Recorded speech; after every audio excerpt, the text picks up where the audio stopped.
Ideally, we have all of those done. Anyone can take those and then become a one-person billion-dollar company. The people that don't adapt with AI are just going to be left behind. Who would buy from an AI? But now we see more and more people prefer that because the responses are well thought out and they can see what's going on if you're transparent. Is there any like new features in your products that you're excited to release pretty soon? We can build in that agent such that we know when the agent will do follow-ups, when it will be triggered, when it will start switching and using other channels. That's really cool. If you train your brain to do stuff that it doesn't like to do, then it's very easy to do work. What are like some of the biggest challenges that you faced in building your business? Working with small clients, which was really dumb because small clients end up churning very, very easily, and what they're trying to get into do not align. That's why they stay small. I guess one thing that comes up in this scenario is like, I really want this to be a massive business, so I don't even pay myself. I always reinvest everything back into the business. So what are your thoughts on regulating AI? And do you think it should be treated like everything else that could be potentially dangerous? I mean, it is already.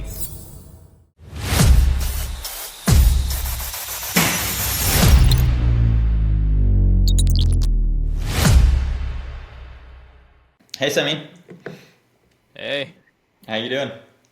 Oh, it's been some. I've been hearing some crazy stories. So. So I'll start off with a little bit of background with you. So today this is Samin Yasar. He is the owner of AI Answers. He started the company, how long ago was it? About a year, right? Yeah. Okay. So Samin, I know a bit about your story because we're already partnered with some of the other stuff we're doing, but I'm going to have you explain your side of how you would explain your story, your background and everything. So I know before you were at like JP Morgan, Amazon, you're working in their software division for building some of their back-end stuff. How would you explain what you did before and that compared to what you do now? I don't know if it's a typical journey or not, but maybe it is. But yeah, I went the very, very normal cookie cutter, good boy route. Right, right. It just went to school. Right before I graduated, I went to JP Morgan as a software engineer. I worked in a bunch of like infrastructure over there, and then from there, I worked in Amazon where we built out a lot of things for their ads division. But one day, this was around a little bit before when like kind of ChatGPT kind of came out. We had kind of access to it and a little bit of internal scoops. So I started like playing with it a lot. And from these kind of GPT models, I realized, hey, what we can do is literally take this engine that thinks for you. We can use text to voice. That's been technology for a long time. So we can take that, take text to voice, stream it over phone, and then we can literally have an AI that sounds better than random overseas people, and we can start making phone calls with that. So that's the very first thing I made while I was at Amazon, or I guess around when I was at Amazon. But I released a really funny video of that on Twitter. This was like a year and a half plus ago, or maybe 2 years ago, maybe even. But I released a video on Twitter. This was like, I think around, I forgot when it was, but I think it was around when like Trump was running. So I made a video of him doing like solar calls or something like that just for fun. Yeah, and then that kind of blew up on Twitter. Everyone's like, "Wait, what? This is possible? That's crazy. This sounds exactly like him." And that blew up, and everyone was asking me like, "How'd you do this? Whatnot?" So I got some projects from there, and I was like, "Wait up, this is really cool. I think there's awesome business use cases we can do." And from then on, I started building the business, and I left Amazon. Of course, it always hurts initially because when you're in those kind of companies, they call this thing called golden handcuffs, where uh, they kind of like pay you a lot of money so you don't do stuff like this. But this opportunity was crazy, and I've always actually wanted to be an entrepreneur. I was just biding my time. It's not like I wanted to do stuff like crypto because it didn't really call to me. But this was something that I really enjoyed doing, and I thought I could actually have like a massive impact on. And so I dove in head first. So I started doing that, and then I made like a video on YouTube about it, and that blew up. Everyone loved that. Was like yeah, that was pretty long ago, around a year and a half. And I started getting projects from that left and right. So I could just be like, hey, give me $10,000 and I'll build you a prototype. And people are like, yeah, this is cool. I can do this. And we started from there. We made like a I didn't even know what I was doing. I was like, am I doing a SaaS? Am I doing an agency? I didn't even know what an agency or service was at that point. So we're all new to this. So we're like, okay, we started building this out for people and then going from there. Something funny happened. It was like I think some guy, he was I think My Pillow CEO or something like that. Someone from his team reached out and they wanted to run an experiment where we kind of like build him like a bot of him that sounds exactly like him with his cloned voice and then calls people and reminds them to go vote and then if they have any questions. So I made a video of that. But from there, Bloomberg got saw that video and they were like, there's this one other guy that's been calling constituents with Biden's faked voice, and then they caused like mayhem in like a political sense, and then they thought it was me. It wasn't me. um, yeah, they That's came so funny. over. They literally came over to my house. They like sent interviews and everything. And then they wrote a whole article about this, and that was pretty fun. But that's when I knew this stuff really had legs. This was like over a year ago plus. But Mhm. I was like, okay, this is super fun running a business. I'm really liking this. And then from there, people saw my YouTube videos. We built a small team, and we've been building a product ever since. We built like a really shitty no code product. I used to think no code is a really good way to prototype software, but I spent a lot of money on that, and I was wrong. So don't do that. I should have just stuck to my strengths and started coding it from the ground up. But now, finally, it's been like around a month that we actually have a new platform. You've seen it, Yep. and we've been using that to do a lot of really cool stuff and make like AI sales agents, so we can do things really fast, like reactivates people's old leads, making sure we're following up persistently, making sure if people come in and opt in, we're qualifying them, all that stuff. So that part of the whole business and sales ecosystem, we're trying to like get rid of people to do, or at least shorten the amount of people that might be needed. That's awesome. Yeah. So you'd say just a more simplified version of what you do. You would say you have AI sales agents to replace the standard salespeople that people usually need for appointment setters. Is that correct? Yeah, pretty much. So, even if I want to boil it down even more, it's just AI sales agents for converting inbound leads. That's it. Okay, awesome. So I guess with JP Morgan, you worked at JP Morgan first and then Amazon after, right? Yes, I did. Okay. So I guess when you were working at Amazon, the main reason, if I understood you correctly, that you wanted to move away is you always wanted to be an entrepreneur and you didn't want those golden handcuffs anymore.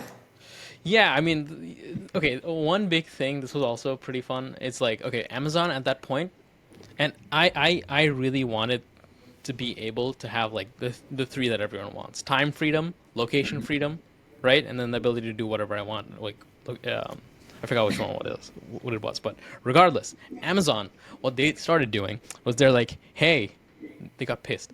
They were like, hey, everybody, come back to the office 5 days a week. I'm like, hell no. I'm like, I'm guessing that was because of COVID before, and then yeah, afterwards they wanted everyone to come back. yeah. Well, the funny part was with Amazon, even before COVID was a thing, they were a very, very remote friendly company that people would just be Yeah. remote. I don't know what Mhm. happened after, but like they started like really doubling down on this return to office thing, and I don't Mhm. want to do that. Honestly, this is not where I kind of like envision my life seeing. And I think Mhm.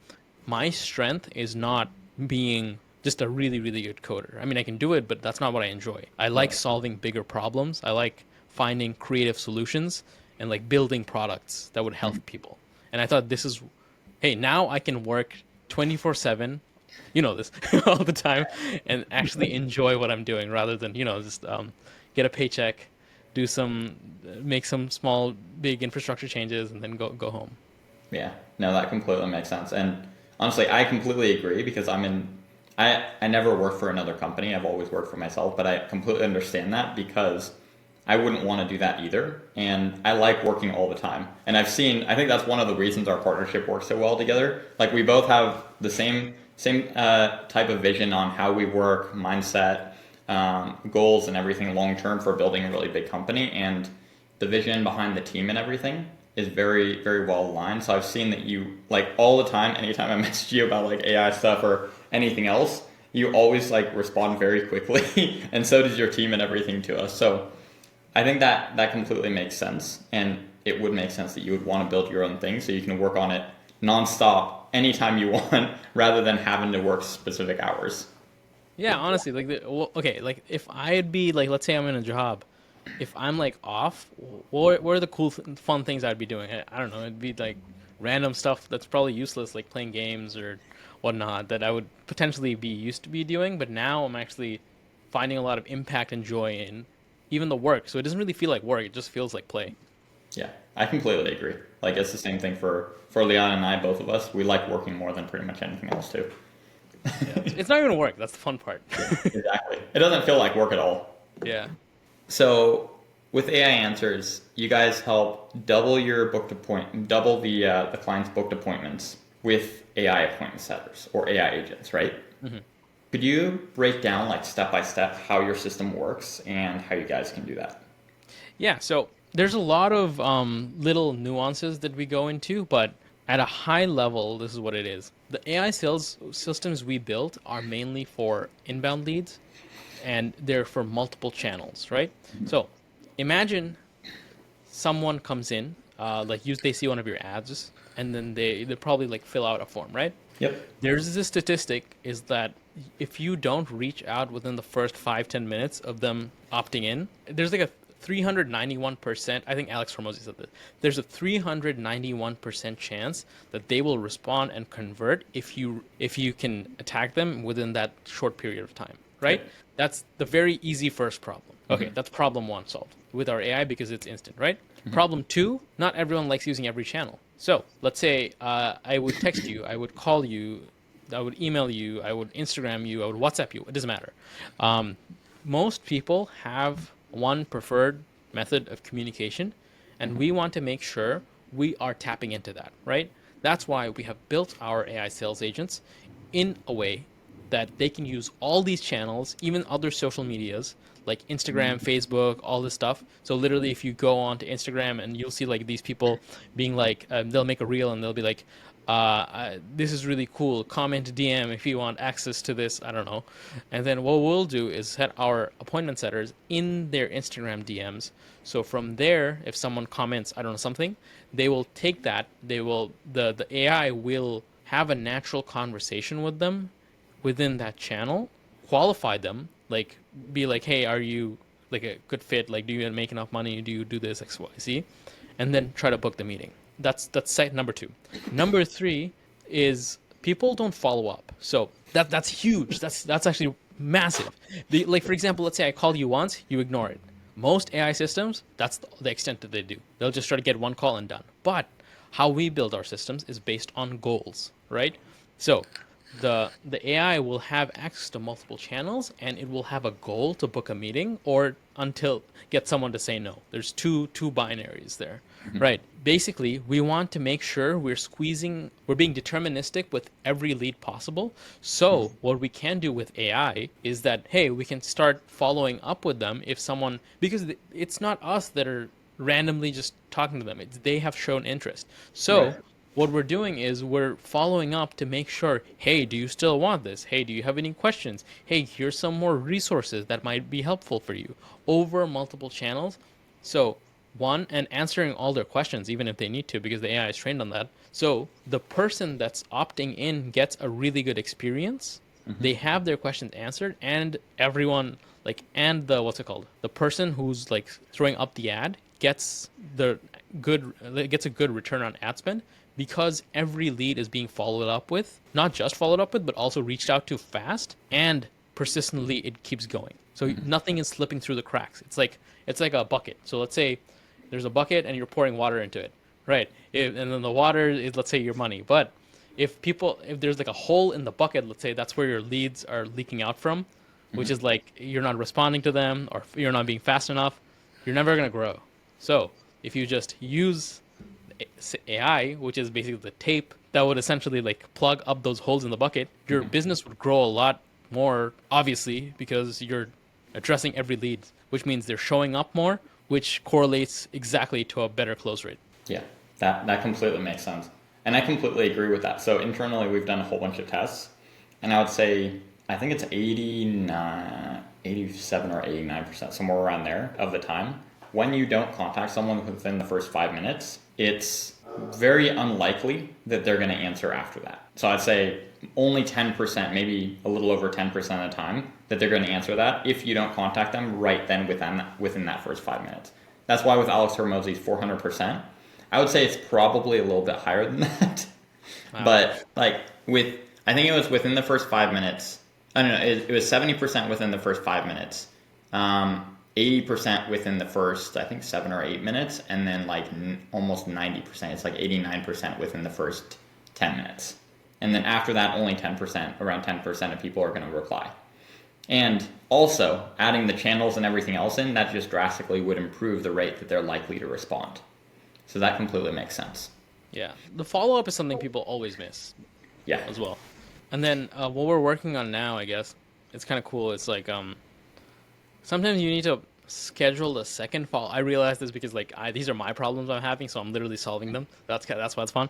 But sometimes you like, let's say you have the first meeting, and then you have to schedule the second one, and then let's say you do schedule the second meeting during the first one, but something happens, like let's say Christmas happens, like right now, and people are like, "Oh, I forgot. Let's schedule something else." What happens then? Then you have to go into that limbo of like following up and making sure.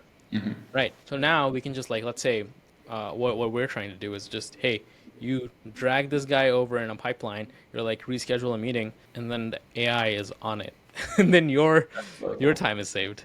Yeah, Right. It's not that's just the exactly first; it's the secondary too. right. Yeah. That completely makes sense because then you don't have to worry about rescheduling them yourself at all, and the AI just keeps following up with them, and it never ever forgets about Yeah. following up with them.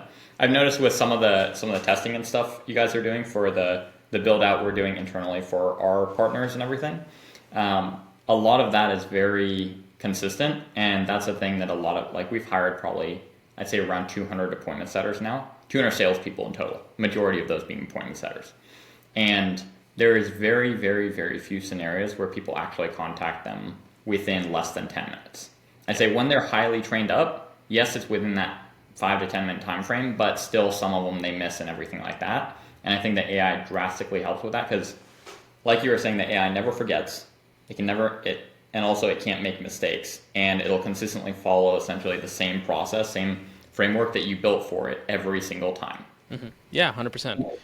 The cool part is, I don't know if you see this happening, but as more people use ChatGPT, they're used to talking to stuff like this. It's like Amazon, everyone used to be like, "Who the hell would buy books on the internet?" I guess I Yeah. wasn't born then, but regardless.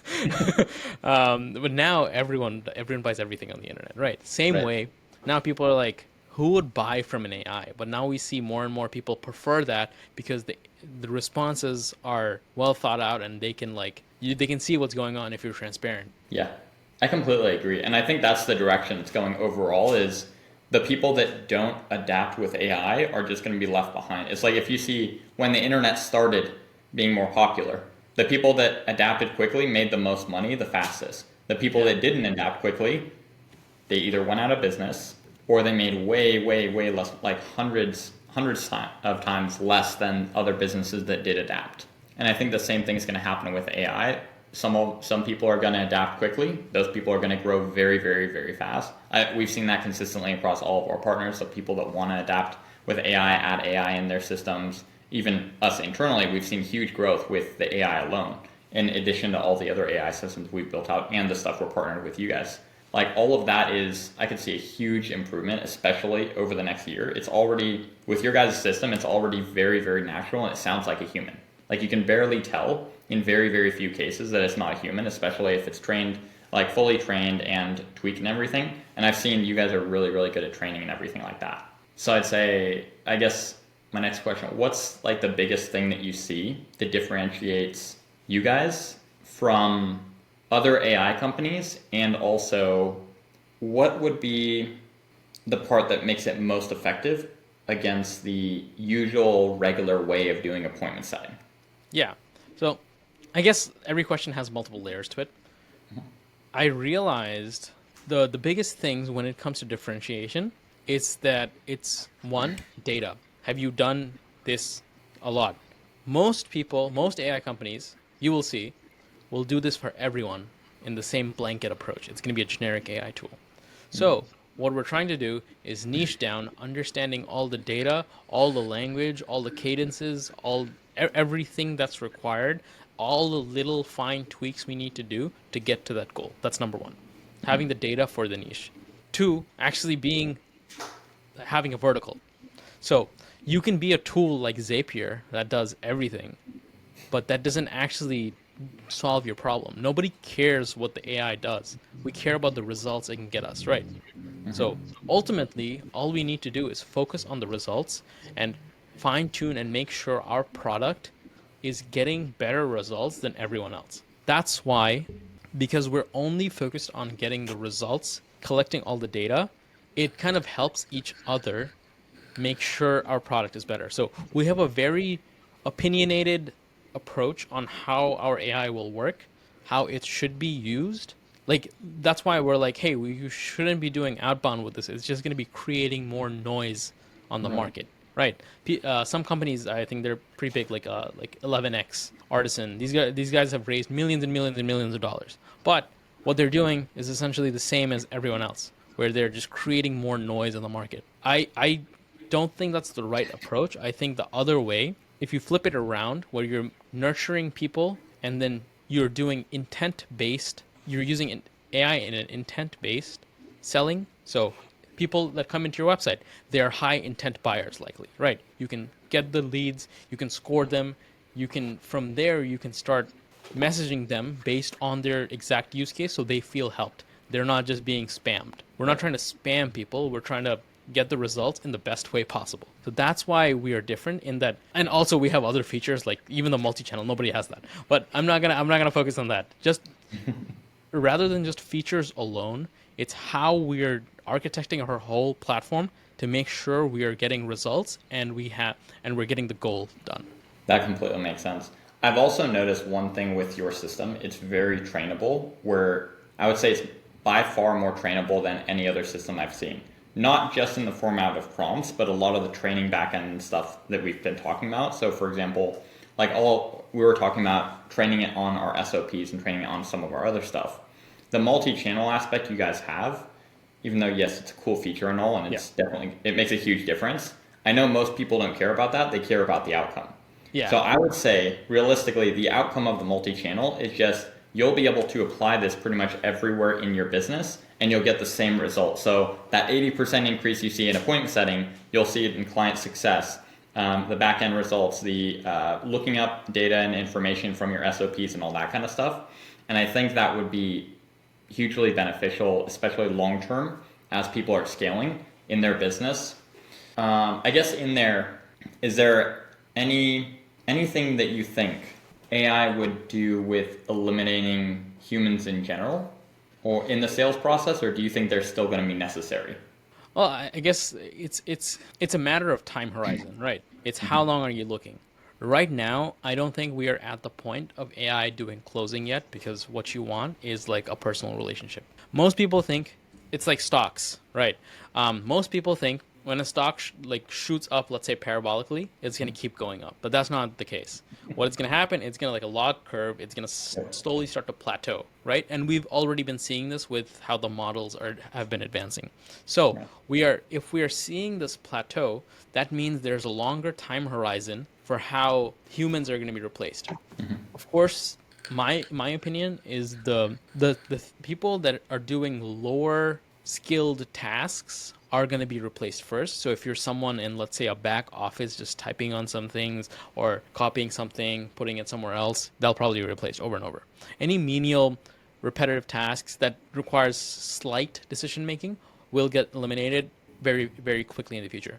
Closing is a little different. It's what we still have a lot of time horizon for is how we can like build relationships, think critically, like a massive goal we're striving towards that as people.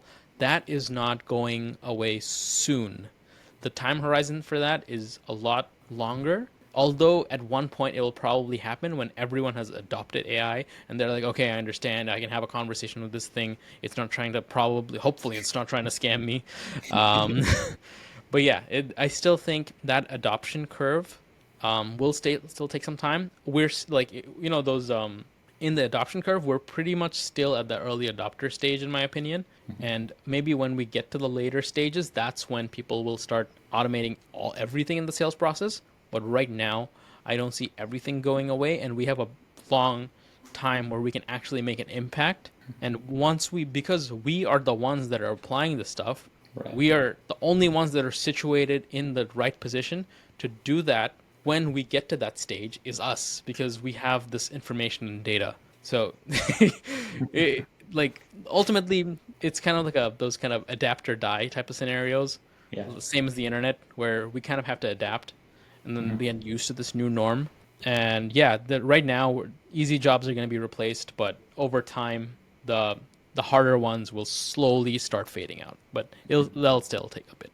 Would you say like 5 years, 10 years? How long do you think it's going to be? Let's say using closers, for example. Just closers or just like Just because closers is a very interesting use case because what does closers require? Closers require some emotional thought. They require which AI can already do from voice. Um, it requires SOP, like it requires you, let's say, follow like a sales project, which it can already do. Mhm. A lot of these components that needs to happen for a closer to be replaced already in some shape or form exist, but not combined together. Yeah. So first, we'll probably actually, I was literally working on this just because I was lazy. A way to help me close using my sales scripts and listening to the conversation that's happening on the screen. That is probably step one. I don't think it really exists that widely yet, but regardless, let's say that is step one, and then to get from there to actually AI closing it will 100% require adoption. I don't think until the mass majority has adopted AI that will happen. So it's a question of not when the technology will be available because the technology can be available in very like let's say within the end of the next year, but Mhm. the adoption of the technology and the understanding that might take more time because there's literally people out there that haven't used ChatGPT yet. Right. Are you talking about so for the adoption, therefore there's more training on the models, or do you mean adoption as in people are actually just using it? Yeah, I think what will require at that point for people like closers to be eliminated is adoption of people using AI and becoming very comfortable with it. Hmm. And right now, I guess as a society, we are using the term AI way too much. We're classifying everything as AI. It's not. It's really not. Um, uh, yeah, everything is AI. Nothing is AI. I don't know if that makes sense, actually. But regardless, like now have just started using AI, but it matters again at the result. Can we Hmm. get the result? Are people comfortable getting the result in that way? Because that's a question people normally don't ask, right? And that is what's kind of required. And I think over time, it's going to 100% go in that direction. Even after AGI, let's say, is invented, doesn't just because AGI exists doesn't mean I'm suddenly gonna start up buying I don't know like $10,000 software from an AI. I'm probably not gonna do that, right? For the vast majority, even if it can answer all my questions. Yeah, that makes sense. And for the people that don't know, how would you categorize or explain AGI? So AGI is like general, like let's say general intelligence, right? So AGI right now, AI. Let me explain it this way. Okay, AI is artificial intelligence, which means it's just kind of like your smart friend. Let's say you can type to it. There's some little bit of bandwidth, so you need like a chat window to kind of like talk to it and then interact with it, right? Okay, that's level one. Level two is kind of like an AI agent. Okay, what is an AI agent? AI agent is the AI plus and giving it access to some tools and channels. So if an AI can go out and let's say it can browse the web, if it can make a phone call on its own, that's AI agents. Okay, AI agents are kind of autonomously doing stuff based on like a vague goal, right? So what the stage we are at right now and I think will be the trend for the next year or so, is AI agents, right? Step three is AGI. AGI is when there's an AI on top of all these AI agents that can also make other AIs, and then literally, have you seen Avengers? There's this thing, this guy Ultron. Think of that. No.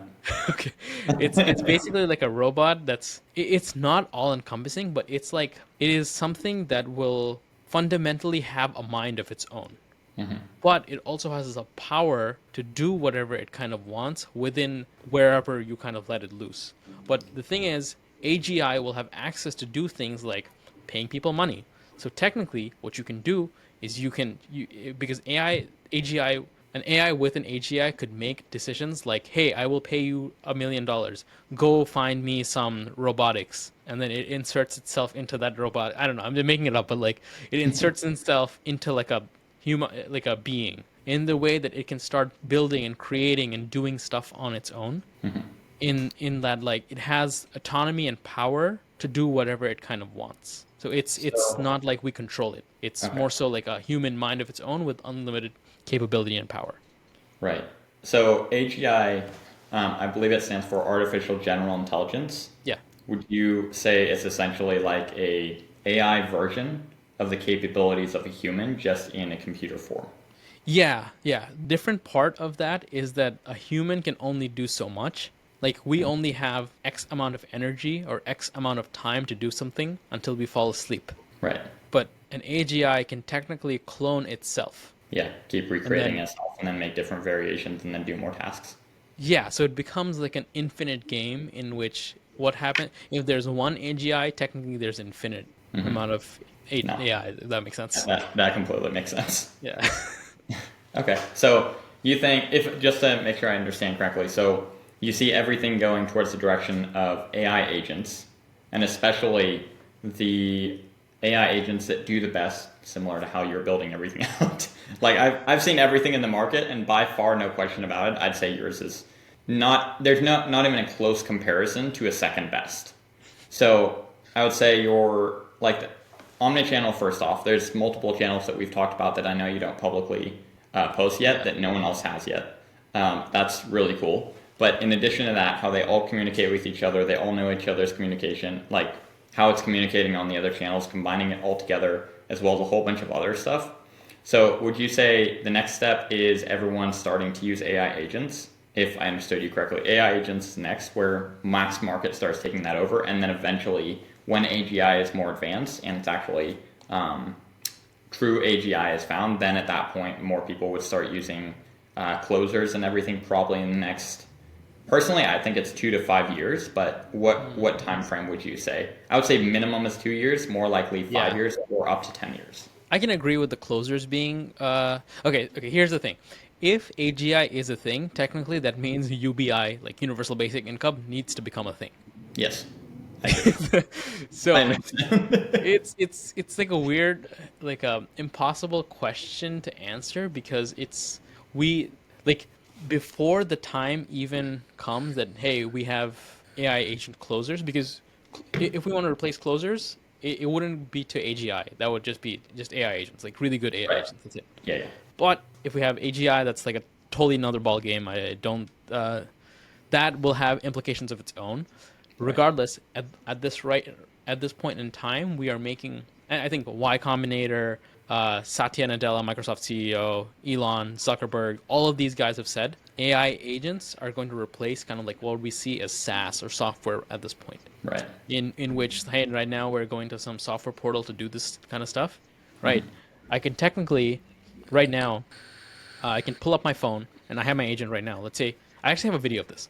I can be like, hey, do a bunch of stuff for me, like call my dentist, make an appointment, sell some of my X stock, whatever, and then it'll do it because it Yeah. has access to those tools. I literally I've have a video actually of this seen it. actually. I've Oh, actually you've seen seen that that? video. It's really cool. Yeah, Yeah. yeah. It was It like, does. I think it called and it said, "Hey, I've seen this stock go up, or you made a decent amount on this stock. I think you should sell it." And then you approved it, and after that, it sold it for you, right? Yeah, it's very simple. So at the back end, at the front end it looks very impressive, but like when you dive in, it's basically ChatGPT plus the ability for ChatGPT to make some API calls. That's literally what it is. Yeah, When it deems right. That's it. that makes sense. And it just uses that data to analyze it and says, okay, this is where I think this is going, and therefore it's going to make that decision, or Yeah. ask you if you can make that decision. Exactly. Well, yeah, it depends on how people are feeling based on. But like, there's been I don't know if you saw those like really cool new. I actually bought them right now. They're probably like at my doorstep. The Meta Ray Bans and everything like that. Yeah, I've seen them. Yeah. So that kind of decreases the bandwidth of how we access it because that also has access to ChatGPT, which means it Hmm. can also access these kind of agents that I just made. So, which Right. means you can literally, while you're wearing glasses, you can just be like, "Hey, do I don't know, send a courier to my dad," and then if you authorize it to use your wallet, technically it can go out, do anything you want it to do, and you Hmm. just sit there. So that already exists. Yeah. It's just how much do you want it and who's gonna make it. If you're creative enough, you can make it, but like how much do you want to go? Because it also takes time to maintain. Yeah, that makes sense. Just mass adoption is the part that's a pain. Yeah, I mean, people. Okay, there's so many people that still don't know how to use Gmail. Yeah, I know. Yeah.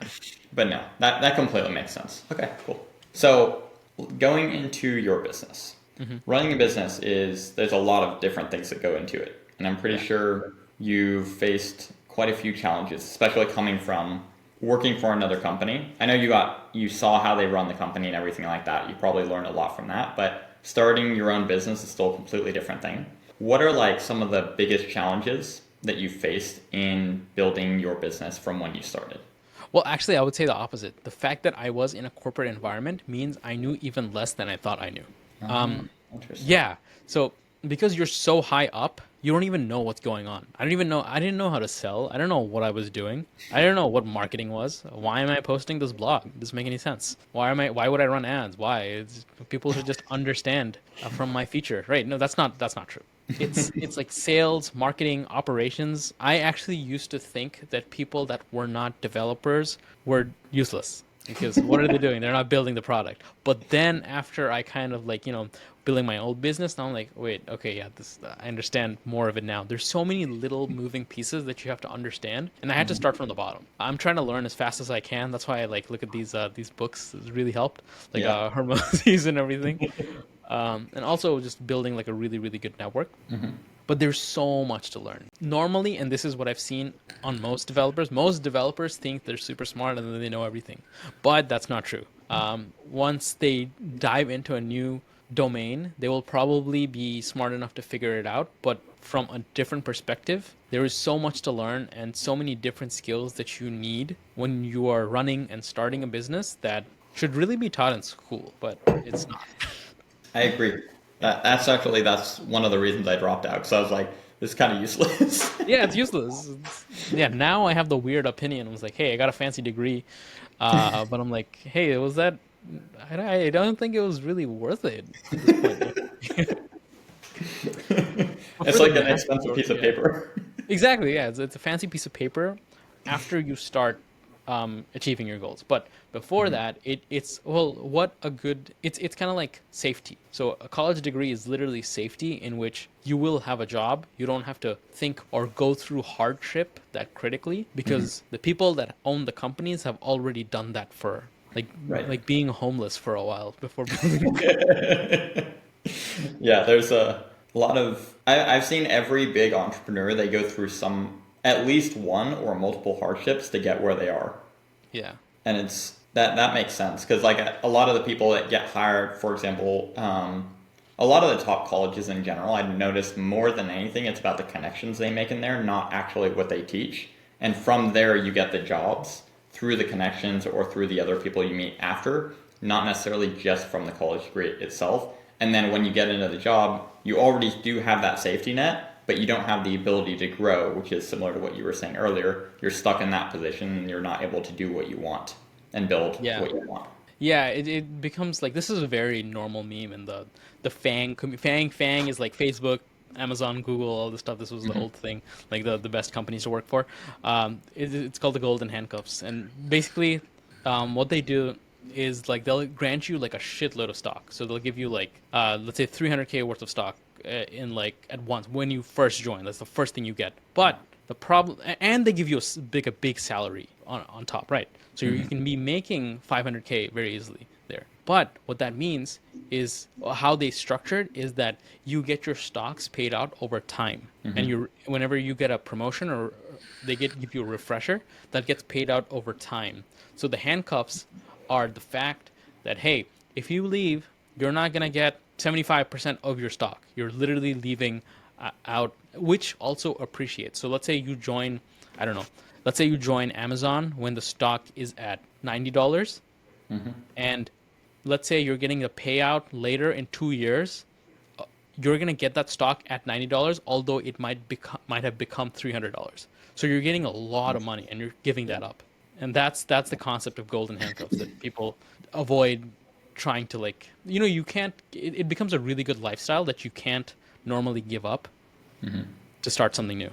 Yeah, that makes sense. So I guess out of all the stuff you face right now so far, what would you say the biggest challenge is? And then how did you get through that and what do you learn from it?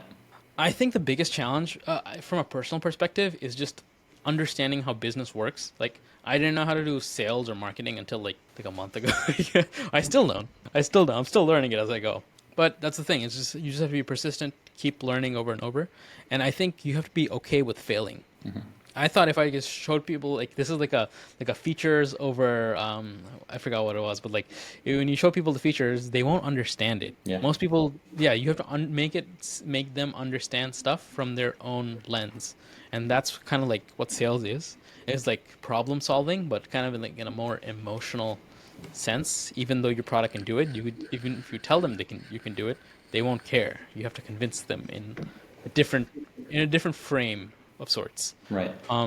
So I think learning all the stuff, sales, especially sales and marketing, have been something I've been faced with. That was pretty tough. But I mean, developing a product is my strong suit. But I'm not gonna say that's like the best place for most people to go towards because I don't think if you don't have that background, you shouldn't do it. There's a lot easier ways to make money to do it because if you just run like a service, then you can just charge more very fast.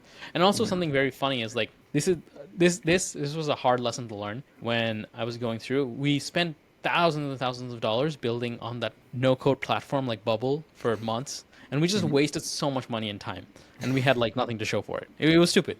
Um, it was, but the thing is, like, because I thought everyone needed a software platform, but nobody cared. They just cared about the results. Yeah.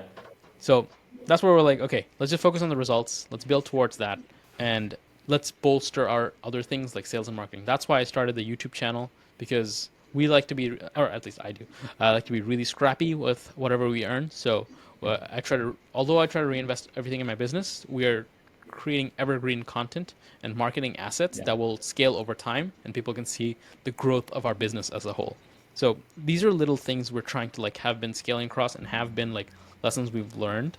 It's who you work with matters. Oh, one thing we were doing that was stupid, really stupid, was working with small clients, which was really dumb, because small clients end up churning very, very easily. And like, let's say client pays you $500, they'll expect $10,000 in return, although they can't themselves.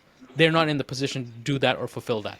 Exactly. So yeah, it doesn't make any sense. Like their expectations and what they're trying to get into do not align. That's why they stay small.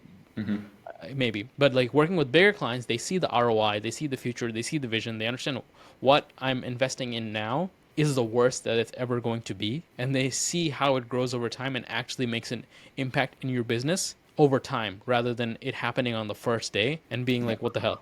I completely agree too. And that's Yeah. one of the reasons we don't, like all of our programs, we don't work with low ticket clients. We want to give the best results possible and we want to make sure they get the best results and see the long term vision of it as well. So I guess from that specific lesson, what type of people do you work with and what type of people do you not work with? Could you elaborate a little bit more on that? Yeah, so I've been really trying to niche down.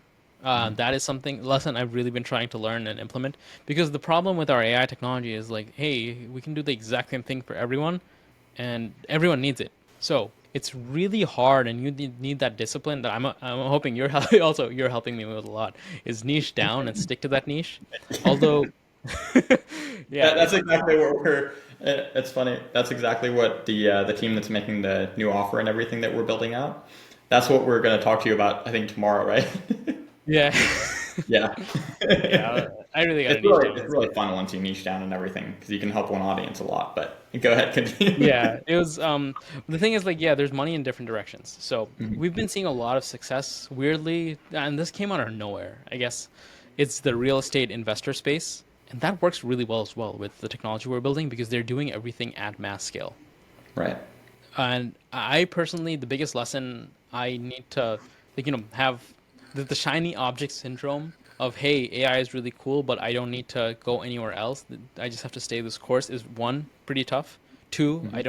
I have to stop working with little clients. Hmm. It's okay to say no. And Yeah. three, to niche down like well the one product, one channel, one avatar. It just remains true, and that although it is a hard lesson to like be straight and keep towards, it's something that it has not and will not fail. That's awesome. That makes sense. So, who do you? I guess who would benefit the most, and who do you focus on helping long term right now? From what I guess what we've been talking about as well as what you've been talking about internally with your team.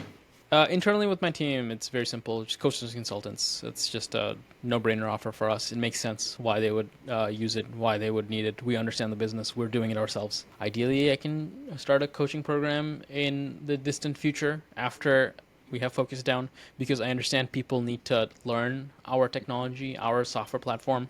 Even if it's free, it doesn't matter. But like the coaching that's or like the training that's required needs to be done. Hmm. That is like a shiny object that I had to be like, hey, let me shove off to the side. This is not required. Let's just You mean focus on the coaching part being free, not the product itself, because I know that yeah, costs you or guys. at least developing the coaching. Yeah. Okay. Yeah, That makes sense. yeah. There's a lot of things. That's the problem. Niching down is always probably one of the hardest parts of the business. Yeah, I agree. And then I'd say at first that is one of the hardest parts. Until you get that down, then it becomes way easier because everything else is aligned. Like you know exactly where to go from there on. It makes it a lot easier on which direction to go, who to like, what problems to solve, and how you're going to help them too. Yeah, But yeah. that makes sense. So, what about personally? So, in your own life, what kind of obviously you talked about some of the hardships and how you got over them in the business. But what about your personal life? It could be linked to the business, could be linked to other things. What are like the biggest challenges you've faced in your own life, and then what lessons do you learn from that? I guess personally in my own life, there was a lot of lessons that I had to learn that I'm like, I realized I'm like, hey, initially I was just doing it myself. I was like, wait, that's just stupid. I'm not gonna be, that's not possible. I'm not gonna be able to do it myself. And this is yourself. If I kept doing it until now, I would have been burnt out. Maybe I would go back to the job. But that's like the last thing I want. The last thing I want, and that's kind of like the negative motivator, is like, hey, do you want to go back to this? And I'm like, no, I don't want to. Right? Um, yeah, it's not fun. It's that's the biggest lesson I learned is like I guess how you can optimize your life to work very hard because before that I would just be lazy if I'm not doing something I like Hmm. and like if I'm not doing something I like, I don't want to work on it at all. That is Hmm. the weird little quirk I have. But if I do like it, then I will work on it 24/7 because I enjoy it. So That makes sense. yeah.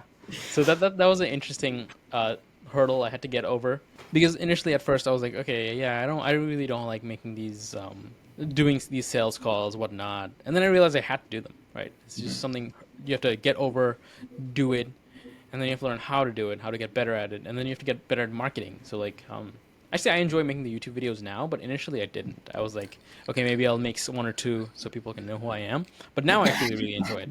That is though like these getting over these hurdles of like oh yeah, the magic is in the work you're avoiding. That is like one of the my favorite quotes that I've heard recently, and I think that is personally something I had to take over and go through.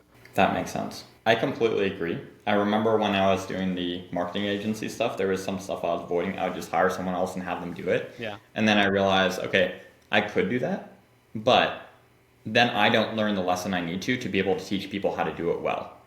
And Hmm. I think is that towards similar to what you're saying? Pretty much, exactly. Yeah. Like I'm just like I think inherently I'm really lazy until I'm doing something that I really like. That makes sense. Yeah. And how did you get over that Did you like get rid of all the did you get rid of any other options and just make yourself do that by not having any other options to do other things, or what did you do? Yeah, pretty much. You just have to shut yourself out. And then I think the really thing that really helps or helped me was like it's I think it's like some dopamine thing, but like if you train your brain to do stuff that it doesn't like to do, then it's very easy to do uh like work. So this just the fact that I started going to the gym this year pretty consistently now, like very recently, but like that helps strangely build up a lot in me that I can keep working 24/7 because there might be some parts I don't like doing it, but I do power through and then I end up enjoying it. Yeah, that makes sense. And I completely agree. I'd say most of the successful people I've met, if not almost all of them, have something very similar that they do. They find all the things they don't like doing that they know they need to do. Then they just make it as easy as possible to do those things and nothing else. Then that gets easy, and therefore everything else gets easier, and then they get better at all of it. Gym is could be part of it. It could be some task they've been putting off. Could be sales. Could be marketing. Whatever it is. And then I've noticed like this consistent growth just compounds over and over again, and then it gets easier and easier. Even the stuff that used to be way harder. Honestly, yeah. It's like is the During-Kruger effect, right? Like you think you're an expert until you see what's required, but it's fun. Like after you have a little bit of experience in whatever topic you're trying to learn about, I think that's when you get over that fear and then you can get over that initial hump and then you get a lot better at doing it because it's not unfamiliar territory. I completely agree, and I think like I've noticed that with a lot of people. Like that's how people become successful is by doing shit that they don't like doing. Yeah. So when it comes to let's talk about like the AI Oh, customization. sorry, I forgot one thing. Okay, Yeah. so uh, I guess one thing that comes up in this scenario is like, I really want this to be a massive business, so I don't even pay myself. I always reinvest everything back into the business, and that is quite a challenge from going from making so much to making nothing. But it's an investment, and that's also pretty fun. Okay, I've also noticed that as another another consistent thing across most of the most successful people because I do the same thing with all even now I barely pay myself. Pay myself more than I did before, but still very very little in comparison to what we make overall. And I've noticed just Elon Musk, Jeff Bezos, like every big company in general, even if you're not talking about that big, but every big company in general, most of the owners barely pay themselves, or most of the CEOs barely pay themselves until the company's really, really big and they have an absurdly large amount of money and they just have nothing else to invest it into except finally paying themselves something. Yeah. That's awesome that you do that too, because it does compound the growth of the business and it makes it so you can give a way better experience to your clients as well. Yeah, I mean, or else we wouldn't have like a software product, right? Like developers are expensive. Everything is expensive. Sales, marketing, all this stuff. Yes. Understanding. I've also been like investing in like coaching here and there. This was like way back, but like that helped. Not Yeah. coaching, but like just learning about stuff. That definitely helps because then when you learn more yourself, you're able to implement it better in the business more consistently too. Even Yeah. if you know different perspective than you did before, you know what does and doesn't work. Even if you, let's say, because I've been in good coaching programs and bad coaching programs, I've learned something from both of them. From the negative ones, I learned, like from the bad ones, I've learned what not to do. From the good ones, I've learned what to do. And then you can just tweak it yourself and implement it. Pretty much. Yeah. Is It's a there, fun journey. what was that? It's a fun journey, but I guess I was like, yeah, when should you pay yourself? It's an Yeah. interesting like seesaw. I mean, I really don't think you need to until you have too much money in the business where you can't Mm. invest it in anything else. Yeah, pretty much. Yeah. But okay, cool. So with AI customization, seems to be like a huge differentiator in your guys' business from what I've seen internally personally, Hmm. from everything that you guys are doing. Comparing it to like templatized AI solutions, like pretty much almost every other business out there, how would you say you guys customize and tailor AI solutions specifically to your clients or other people that you're helping compared to other people in the industry? And how does that differentiate you guys from everyone else? Yeah, so I think it goes back down to the ethos of what we're building is just customer centric. Maybe I got this from Amazon, the customer obsession framework they use. Um, but ultimately, we just want them to get results, right? And if we don't give them attention and we give them a template, at least at the stage we are in right now, we have to optimize the result as best as possible, and we will do whatever it takes so that they get the result. So there is at this point, because what we're in, there's like two seasons, like a season of learning and a earning or something like that. But like we're still trying to learn and learn and learn of how we can make sure our business does best and get as many results for our clients, Right. which means that, hey, we will keep customizing it, because what we can do is develop products and software so that these customizations will become very easy to do. Like whenever we do stuff that don't scale, we figure out a way to make that scale by building something to so that it does. Because That at the makes end of the day, sense. we're all technical and engineers. Yeah, that completely makes sense. So you just find you customize it for every single client for exactly what they need, and that's how you make sure no matter what they get results. Exactly. We just it doesn't care. I don't care what they do as long as we're getting them results. Results Yeah, is at the end of the day what's important. that completely makes sense. That's awesome. Okay, cool. I guess I know we talked about this a little bit. Right now, you're focusing mainly on the appointment setters. Where do you see this expanding long term for you guys? Like for different tools and different offerings that you're going to have long term, I'd say over the past next 1 to 2 years. I think how we're gonna want to do this is right now we're just focused on appointment setter. There's a piece in front of that that we can also look to do because we already have a lot. Be like, okay, think about it this way: our customers are gonna be like, okay, I can convert all my leads now. Cool. Do you have any more leads? Right. So naturally, what we have to build in is some way, because we have access to all the scrapers and all the stuff that we already do. We know how to find these leads.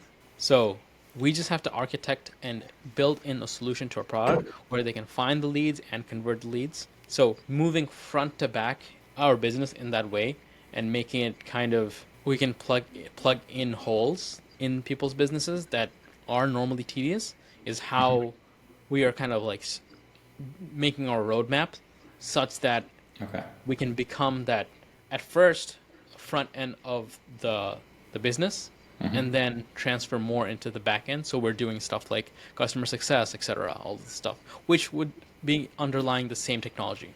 Okay, that completely makes sense. So using the same technology, you would, if I understood correctly, you'd be able to get rid of essentially all of the annoying little tasks that requires a lot of people in the company right now and is very repetitive first, and then after that more advanced back end tasks and other tasks, right?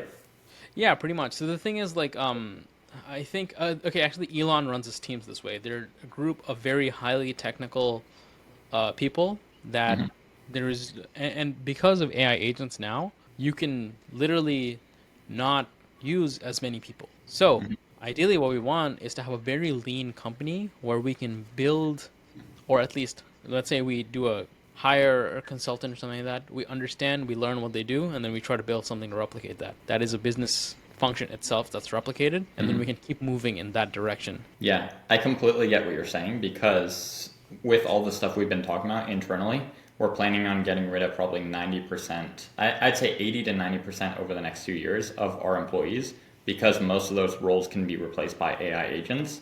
We can get higher quality people, just have less of them overall. And no question about it, get a way, way better experience for the client as well. Already they get great experiences, but I think we can double, triple, maybe even 10x the experience they're currently getting with instant answers, perfect solution, like perfect instant answers that are perfect every time and customized to their exact business because the AI knows all that stuff, in addition to the one-on-one human connection and support that they're going to have. Yeah, it's all about making the experience better from end to end, right? Yeah, that's awesome. That makes sense.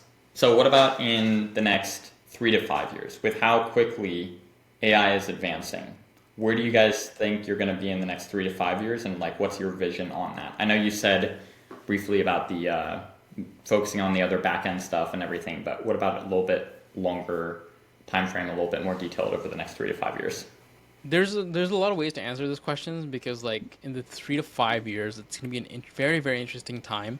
Is AGI gonna take over? So that kind of like throws a wrench into most businesses in the world.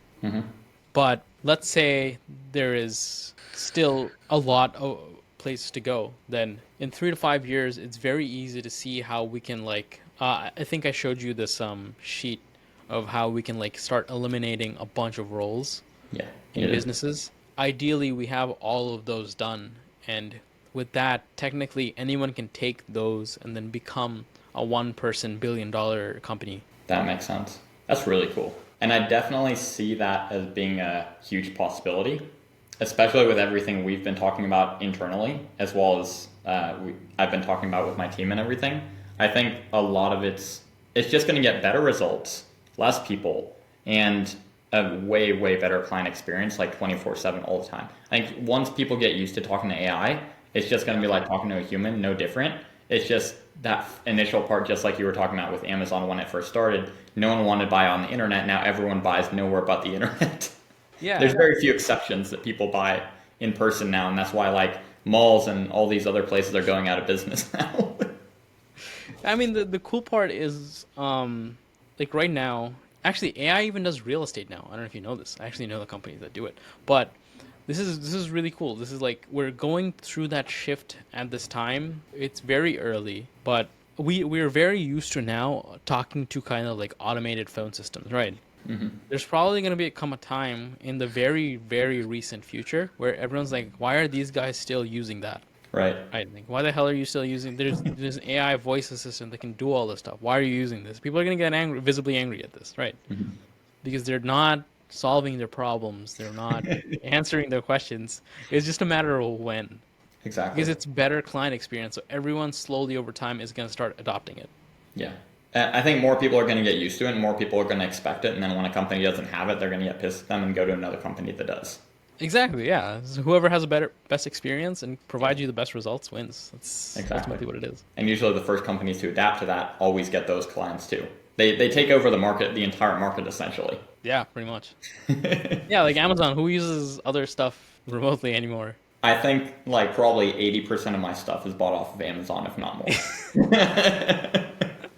What was it? Amazon's retail didn't make money. It was like non-profitable. It was like a loss leader for the longest time because all they focused on was just client experience. Yeah, I noticed that. I It's heard a little crazy. bit about that. It's very interesting. It's like they open a store and it's like losing money, but they continue to keep it open just because of the customer experience. Yeah, it's insane. With what you guys are doing right now, is there any like new features in your products or anything like that? Anything cool that's going to get really, really good results that you're excited to release pretty soon?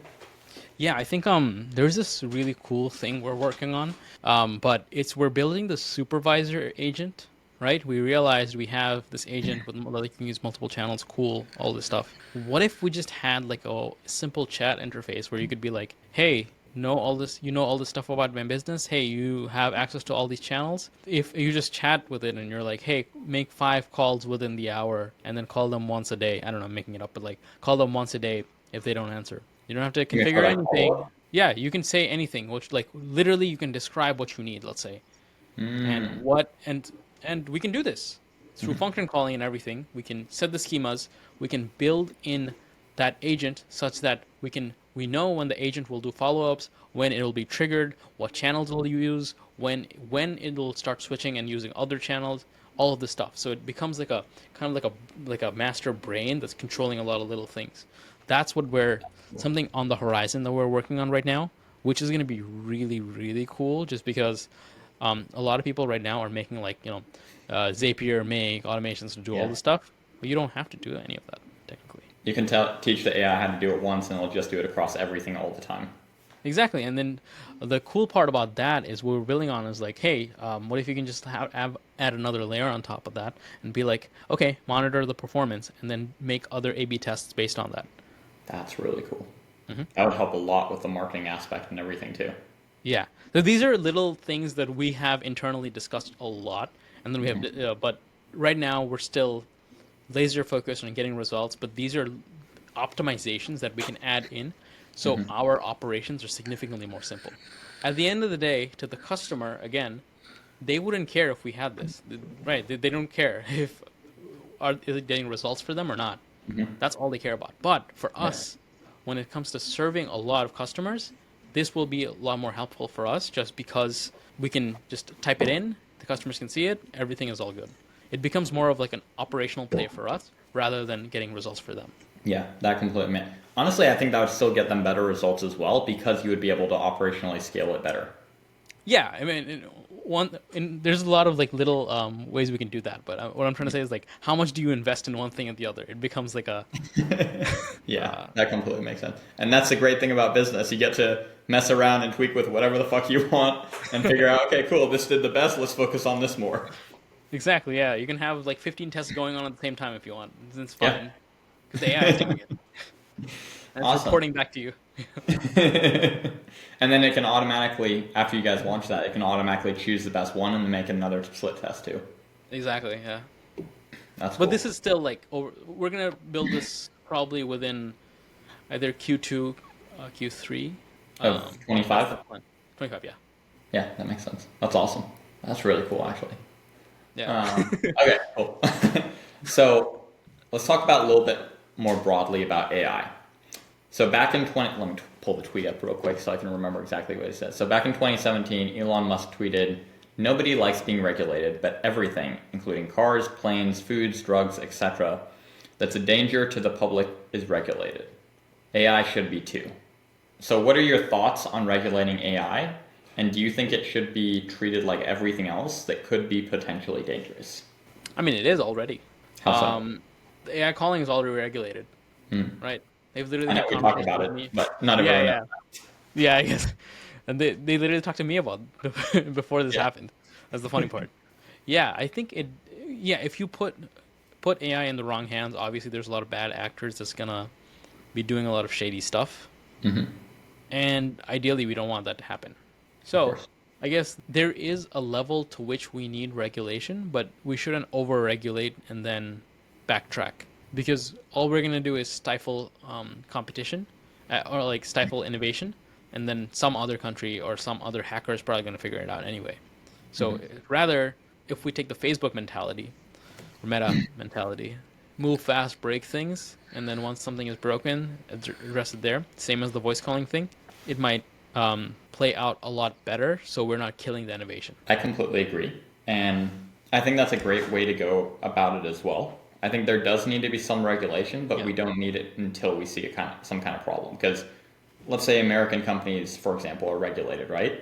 Then someone in some company in China or Russia or literally any other company, could be Europe even, is going to make something that doesn't have the same regulations and then just pass every company in the US because American companies legally can't do it.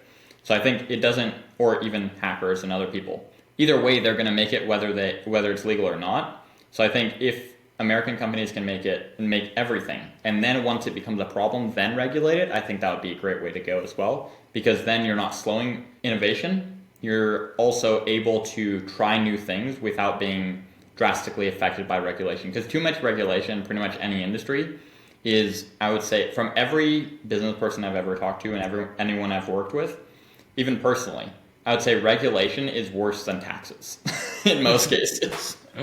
And it's, yeah, what was that's crazy. that? No, that's like, I can agree. Yeah, that 100% makes sense. And everyone hates taxes a lot too. So I would say, like, I think regulation, there needs to be regulation, but minimal regulation and only on stuff that actually causes a problem. And if it causes a problem, yes, it should be controlled, it should be regulated. But if it doesn't cause any problem, there's no reason to regulate it or over regulate it when it's not, when there's no benefit to it really, because it'll just slow innovation down. There's actually this thing, and they do this in cybersecurity. It's red team, blue team kind of thing. So in the Hmm. same company, like for example, let's say we had this in JP Morgan, there was like a red team and a blue team, and the red team's main goal, and it's pretty fun, is just to go hack your coworkers. Yeah, because when you do it with fun and malicious intent, because then there's the blue team's job to make sure that they have the best security in place to find it, Hmm. or else when something does get hacked internally, it gets patched. Because you're only gonna learn fast from experience. Yeah, Yeah, you that can't that prepare makes for it. sense. You don't know what's coming. Right. I think Apple has a bug bounty program too for like $1 million for Yeah. anyone that is able to hack the iPhone. Hmm. Yeah, yeah. This is really cool. Honestly, I like this. But yeah, okay. So you think it should be regulated, but only after it causes problems, or only after there's something that was found to be an issue, right? I mean, of course, there's going to be a lot of government programs in place Mhm. where they're going to be testing all this stuff. Yeah. I can't say what is the right amount of regulation, but the overall thing is you can't be stifling innovation. If you I, stifle innovation, then 100% we are going to be in a position where we are compromised. yeah, exactly. Because either way, another country is going to do it, whether we like it or Yeah. not. Of They don't course, give a some bad shit. They're, actors. they're their own company. I mean, It they're doesn't their own matter. country too. So that makes sense. And going back to AI replacing humans. So do you think, because a lot of people are worried about the AI replacing humans thing, do you think AI will be able to replace humans at all? Or I guess more specifically for emotional or creative roles? And I know with some of the creative stuff, like AI can already do some of it, but a lot of people don't know the capability or what AI is actually able to do.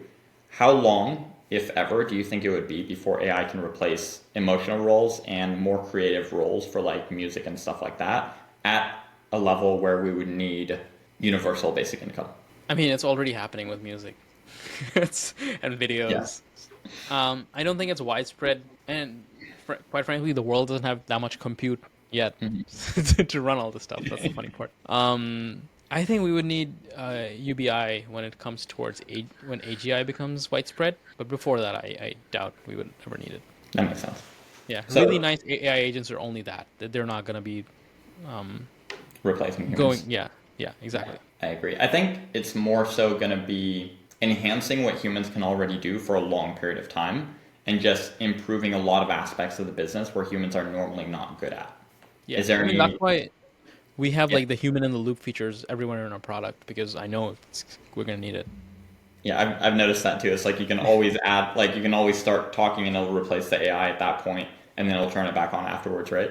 Yeah, exactly. It was like we kind of need that. If we want good results, you probably do need that. Like maybe you have a better response. Yeah. Maybe you don't feel comfortable yet, and that's okay. But Yeah. at least you still have the AI to start that communication and continue it if you want them to. Yeah, the relationship's been established. Now it's just a matter of fine tuning. And when we go to fine tuning, we can have a human directly talking to someone, and it's fine. Yeah, We don't have exactly. to replace them. We just need the result. Exactly. And Yeah. the best result comes from the human AI integration rather than replacement. Is that correct? At this point, I guess. Yeah. Yeah. I think so too. We've noticed the Yeah. same thing. Like, I don't think it's going to replace entirely for a while, but I think it's going to replace a lot of the low level jobs, just like you were saying as well. Yeah. Yeah. It depends. Everything. But yeah. Okay. Awesome. And I mean, I know a lot of business owners would love that because they don't need to do all the repetitive tasks they hate doing. They don't need to do appointment setting. Like, appointment setting is honestly not that hard, especially when you know a good sales process and everything like that. You just need Yeah. consistency more than anything. Yeah. At Consistency scale. with the right sales process at scale. Yeah, exactly. Okay. So for getting people wanting to know more about your business and wanting to connect with you more, how would they get their own AI agents put into their business, and how would they get to know more about you, about your business, and connect with you guys? Yeah. So there's two very simple ways. One, go watch my YouTube channels. I actually put out a lot of very fancy stuff what we're doing. You can also get in touch with me through there. Two, go to aianswer.us and you can find a bunch of demos and see what we're kind of up to, and you can get in touch from there. Awesome. Well, also I'll put a link right below this video as well, where they can directly go there and connect with you as well. Awesome. Thanks, Jahan. Of course. And if you guys want to check out his YouTube, it's Samin Yasar, just like Yep. his name is going to be at the bottom. And you can check out his YouTube there. I'll also probably link his YouTube page in there in the comments too. Also, Awesome. creating content's pretty important. So when AI and everything takes over, we'll probably have that.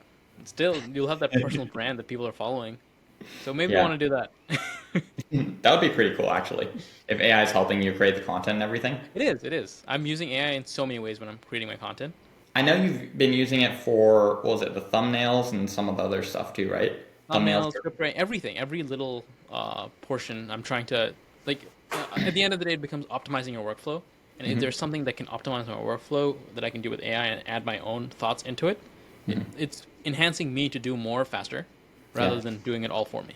that makes sense. I know the thumbnail aspect is a huge part that is a pain for a lot of people to do. And I've know like your AI was it AI thumbnails? You can't even tell it's AI. Oh yeah, it's that takes a lot of trial and error. It's not like the Yeah, first one is always the best, but that makes sense. yeah. But still, they're really good. Thanks. Anyways, awesome, cool. Well, thanks for joining today, Samin. Um, if you guys want to hear learn more about Samin's company or anything he does, we're gonna have that below. You can contact him, and we'll also have more information about him in there as well. We're actually partnered with Samin, so we do a lot of stuff together for a lot of our AI in the back end. A lot of our systems are integrated with his systems. So if you guys need help with AI agents, he can help with that. If you need help with anything else related to your business for coaches and consultants, we can help with that as well. Awesome. Thanks for watching, and I'll see you guys on the next video. See you later. Success or excuses.